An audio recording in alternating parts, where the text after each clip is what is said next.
السلام عليكم، ازيكم يا جماعه؟ عاملين ايه؟ يا رب تكونوا بخير. النهارده هنعرض عليكم حاله جديده من حالات الزراعه عندنا في مركز دلتا هيل كلينيك. بصراحه الحاله دي كانت من الحالات الصعبه جدا اللي احنا كنا واخدينها كتحدي علشان نثبت ان الزراعه بتغير كتير من شكل الانسان، حتى لو عدد الجرافتات ما كانش اكبر حاجه. ده كان شكلنا قبل، كان صلع من الدرجه السابعه وكانت مرحله متقدمه جدا زي ما احنا شايفين. المنطقه المنحه كانت متاثره بشكل كبير جدا، فراغات فيها كتيره زي ما احنا شايفين.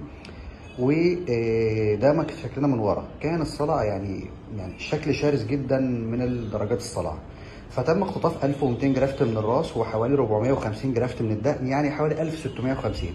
طبعا تم تحديد الرسمه بشكل معين عشان خاطر تطلع بمنظر طبيعي، اللي هو نحوله من الدرجه السابعه من الصلع للدرجه الرابعه. والنهارده شكلنا بعد حوالي 8 شهور ونص بقى بالشكل ده. ما شاء الله ما شاء الله، زي ما احنا شايفين الكثافه زي الفل. خط الشعر طبيعي تماما. في تغيير كبير جدا جدا في الشكل اللي بعد وقبل، زي ما احنا شايفين ده قبل وده بعد. استاذنا حضرتك كده يا باشمهندس تبص يمين، زي ما احنا شايفين احنا موسعين السبعات شويه. بص شمال يا باشمهندس، نفس الكلام هنا. تقدر توطي شويه يا باشمهندس.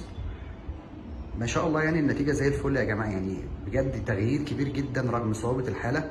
وبعد كده زي ما احنا شايفين المنطقه المالحه بتاعتنا، شايفين مفيش فيها تاثر خالص، بل بالعكس متحسنه جدا مع بروتوكول العلاج اللي احنا عملناه. فالامور الحمد لله ما شاء الله، حتى واحنا مقربين